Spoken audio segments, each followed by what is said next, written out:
I love my tarot and oracle decks, but I know that some of them are not for everyone. My perfect deck isn't going to be the same as yours, and that is exactly what makes tarot such a personal practice.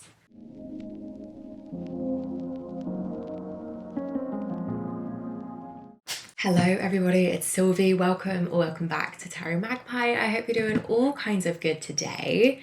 In this video, I'm sharing some of my favorite decks, what I love about them, and why they might not work for you.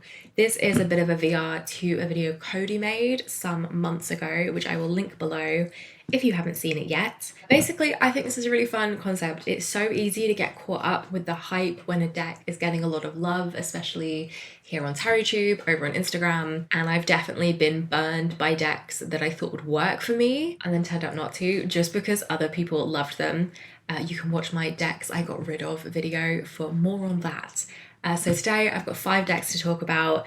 These all add a lot of value to my practice. I'm really glad that I own them. They are pretty invaluable in my collection, but I am well aware that they are not going to be for everyone, and that's okay. So let's get into it. First up, we have the Fifth Spirit Tarot by Charlie Claire Burgess. This is a mass market publication from Hay House. I talk about this one quite a lot on my channel. I featured it recently in a video that I did, same reading different decks. I pulled this one out. But there are things that are not going to be for everyone, amongst which, first and foremost, here we've got a lot of like modern elements, like here with the chariot with the roller skates. I feel like there's somebody on a skateboard or a motorbike somewhere. There's like modern styling with the clothes and with the figures, and that is something that personally put me off for a minute with this deck. Is one of the reasons why I didn't. There we go, we've got more roller skates. Very modern decks don't tend to do it for me, and I know that they don't resonate with everyone. So if you are more firmly on the traditional side of things with a tarot deck, this might not be for you. There are also a couple of cards in this deck that I do not love, and there's only 2, but it is the Devil and the Six of Pentacles, and I wasn't paying enough attention, so I don't know if I've already moved past those. There we go, skateboard. Okay, there's the Six of Pentacles, and there's the Devil. These 2 cards, I think the deck as a whole is pretty good at being fairly neutral and fairly open to interpretation in terms of, is it like a positive or a negative meaning? Like, especially with the more pippish minors, this Five of Swords isn't leaning too heavily one way or the other in terms of like who's the bad guy, what were the motivations. But these 2 cards, the Six of Pentacles and the Devil, I feel just stop the deck short of like being perfect in that. So this Six of Pentacles, for me, it's a donations box. It reads more about like charity and sharing, which I have a lot of thoughts about the Six of Pentacles, and that's not how I prefer to read it. So it feels a bit one-sided to me. And then this Devil with the puppets, I feel, is a pretty one-sided interpretation of the Devil as well. It's that very manipulative, or rather like something's controlling you, which I think often makes a lot of sense for the Devil, isn't always how I would read it. So some of the cards are a little bit one-sided. Everything else I feel like is pretty neutral, is pretty open to interpretation. And I really enjoy that about the deck. You can just add in the context of what you're reading about, what else you know about the situation, to decide how you're going to take the energy of those cards. And then these 2 do feel quite one-sided, quite firmly one-sided, which is a bit of a shame. Speaking of the minors, they are a little bit more pippish, which if you prefer a more scenic deck, if you prefer your minors to have a lot of kind of figures and a lot of narrative to them, this might not be for you. If you don't read pips, if you don't want to read pips, it might not give you the connection that you're looking for with this deck. And then finally, the cardstock quality is not the greatest. I think that's going to be a bit of a running theme for these. I have only gone with mass market decks for this video, and frequently mass market cardstock is not as good as indie. That's just kind of the way it is. But it's quite a chunky little deck. It's quite stiff cardstock. I think I can riffle this. Yeah, just about. I can riffle it, but as you can see, it doesn't necessarily spring back. It's kind of bowing a bit. Also, that really hurt my wrist, so it's not the easiest to handle. It does have a bit of a coating, which is nice, but yeah, the cardstock also not great, which especially since this was an indie project before it went mass market, that's a little bit of a shame. But I guess that is just what it is when you come to mass market decks, and it is very affordable, so can't fault it there. Okay, next up, this is the Sustain Yourself Oracle. Please forgive my really bashed up card box. I recently had an incident with a mug of coffee and my entire tarot deck collection. Nobody suffered too badly, but this one, actually I think this one looks okay, but yeah, no, there we go. There's some coffee staining on the side.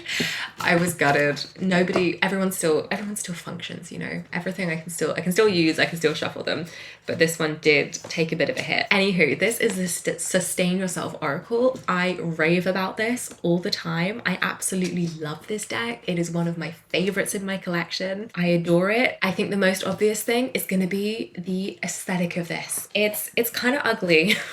I personally love it, but like, come on, the papyrus and these not borders, like titles, it's kind of screaming like graphic design is my passion. I get it. It's not the most aesthetically driven deck. Personally, I kind of love it. Like I say, the style of it, especially with the papyrus font and the borders, it reminds me of like early 2000s computer graphics. So I really enjoy it, but definitely that's going to be off-putting for a lot of people. If you're someone who needs like a really polished, harmonious aesthetic, that's probably not going to be for you. And the other big thing that puts me off about this is the guidebook. Tell me why the guidebook is this big. The guidebook does not need to be this big. This could be a little white book. This could quite happily be like this kind of box situation with just a little book in it. This is deeply annoying, especially because I think the guidebook is really key to getting the most out of this deck. Like, I enjoy the deck as it is. You've got a title and then a keyword and then of course the imagery, and I think you can get quite a lot out of the deck just looking at the cards. But I think the guidebook is what really takes it up a notch and really makes this such a valuable deck in my practice. You have a little bit of an explanation, and then you also have a key for each card. So here, clouds, a manifestation, make it up.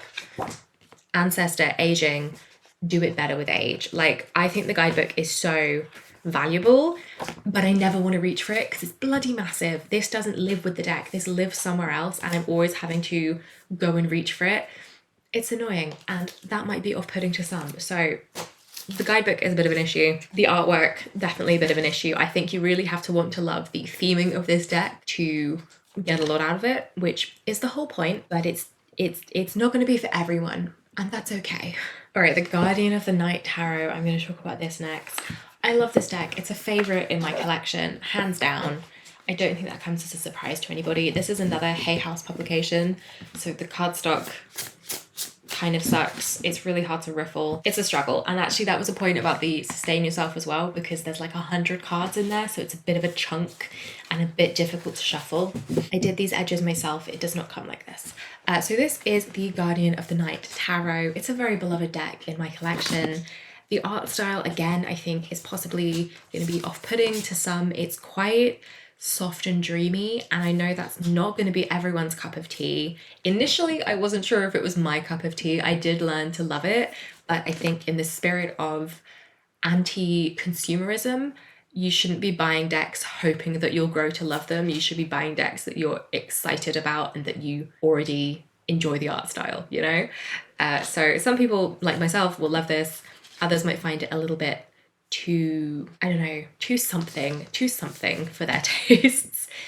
And in terms of how it reads, it is also quite like soft and nurturing, which again, I really enjoy. I think it is, in my practice, it's nice to have decks that do this. It's nice to have decks that are a little bit more hard hitting, but if as a general rule you prefer older decks, this might not hit the mark. And then finally, it's an animal deck, which is just not going to be for everyone. If you don't connect with animal symbolism, you might struggle with this one. The guidebook is nice. Personally, I love the guidebook. I love MJ Cullinan's guidebooks, but in terms of the animal symbolism, you get a description of the card, and then you also get additionally some keywords for the animals that are depicted on each card. So if you have no existing knowledge of animals symbolism or any kind of personal correspondences with what different animals mean, then it does give you a bit of a helping hand, but you are going to have to reach for the guidebook for that. So I know that animal decks are not for everybody. Speaking of the Six of Pentacles, briefly, I don't love the Six of Pentacles in the Fifth Spirit. As I said, this, one of my favorite Six of Pentacles cards of all time. I don't think I'm doing a very good job of de-influencing you. But yeah, cardstock's not great. The art style is not going to be for everyone. And if you don't like an animal deck, this is literally an animal deck. It's not a tarot deck with animals. It is very much about the animals, about the habitats that they're in, about how the animals are behaving in the cards. That is the whole point. So there we go. In direct contrast to the soft, gentle, dreamy Guardian of the Night, we have the Morgan Greer Tarot. This one, cardstock, is delightful. I personally really enjoy this. I think it's really easy to shuffle.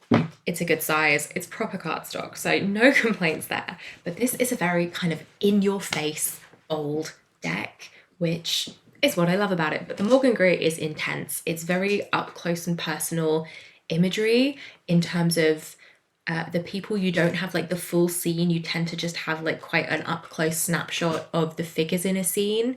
Like the Empress here is a little bit of an outlier. You can see her full figure and you can see a bit of the scene around her. Whereas a lot of the time that's not what you've got. You've just got sort of half a person.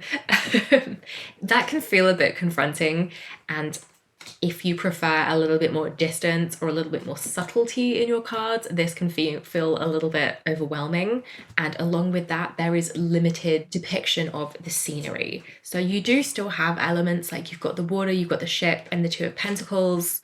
This Wheel of Fortune is quite cool. Like you've got a bit of this wall in the Four of Discs, but you don't have all of the scenic elements that you'd expect in a Rider-Waite-Smith clone. Usually, like here, the Knight of Pentacles, you don't have that depiction of like the fields of his horse. You've just got the knight. If you enjoy decks with a lot of scenery, this might feel a little bit claustrophobic, I suppose. And at the end of the day, this is a Rider-Waite clone. And how many of those do we really need? I'm talking directly to myself when I say this. I have so many Rider-Waite-Smith clones. It's a factor that should make me pause and consider if I really need a deck. Once you've got a Rider-Waite-Smith clone, you've got a Rider-Waite-Smith clone, and this is quite a direct clone. There's not a lot of additional theming or additional inspiration going on here. It's a Rider-Waite-Smith. So if you want something a little bit more innovative or unique, this might not be your best option. And then finally, it's not very inclusive in terms of the variety of people that it represents. So if you read for others especially, it doesn't really feel representative of a diverse range of people. And that can be a bit of an issue too, especially when there are so many decks on the market nowadays that do a much better job of being more widely representative. So that is the Morgan Greer. And finally, I'm pulling out another Oracle deck. This is the Animal Apothecary Oracle. This is another Hay House publication, actually. I have a lot of their decks. So at risk of being too repetitive, this is also animal based. So like I was saying with the Guardian of the Night, if you don't want animals and animal symbolism in your decks, this ain't gonna be for you. The bigger issue that I thought I might have with this is that it's kind of quite like, quite woo, it's quite affirmation-y, it's quite like kind of a bit cheesy. It's a little bit like let the spirit of the animal guide you, which is not really what I'm all about. If that's not your thing, you're maybe not going to get so much from this one. And then my other issue with the deck that does actually crop up as a bit of an issue in my practice is that it's not a very big deck. I think there's 44 cards in here. Yeah, there's 44 cards in here, and I know that plenty of us prefer a bigger Oracle deck, and I do get the same cards popping up frequently with this, which I think is less to do with, you know, the cards stalking me and more to do with the fact that it's just not a huge deck. And sort of on that note, the messages tend to be a little bit similar. It is quite, like I say, it's a bit affirmation-y, it's quite positive, and there are only so many ways you can rephrase that kind of a message. I do wish that there was a little bit more variety. I would like that there were more cards. At the end of the day, these are all some of my favorite decks, so I make it work. I look past the issues that I have, but it's not, with Metamorphosis, it's not a faultless deck. So those are 5 of my favorite decks. As you can see, they're not going to work for everyone, and that's okay. That's actually kind of the point. My favorite thing about tarot is being able to craft a very personalized practice, which means finding the decks that work for you, that speak to you, that give you what you need in your tarot practice. And often that's not what you expect. Like I said, I kind of didn't know how I felt about the Guardian of the Night when I first bought it, and I've really come to love it. And some of the things that I point out as potential, not flaws, because that's harsh, it's just reasons that an individual might not get the most out of a tarot deck. I've grown to love them, but in the spirit of calming down the consumerism, I don't think we should be buying decks that we're not sure are going to work for us. And that's definitely a lesson I've been learning over time as I've been growing my tarot collection. I'm a lot pickier these days.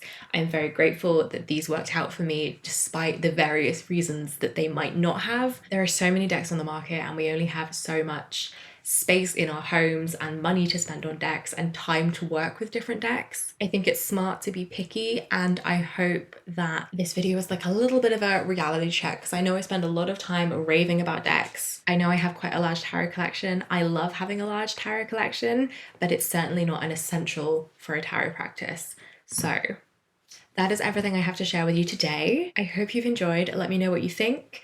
What do you need from your decks? Let me know in the comments if any of these are your favorites, or if you've tried them and they've not worked out for you for any of the reasons that I have shared. I'd be really interested to hear. So if you want to see more from me, there is a link below to my Patreon in the description box if you'd like to join us over there. There's also a link to my Etsy store for my tarot spread, mini zines, and tarot readings. Thank you so much for joining me today and spending some time with me. I really appreciate it. And I will see you in the next one. Bye-bye.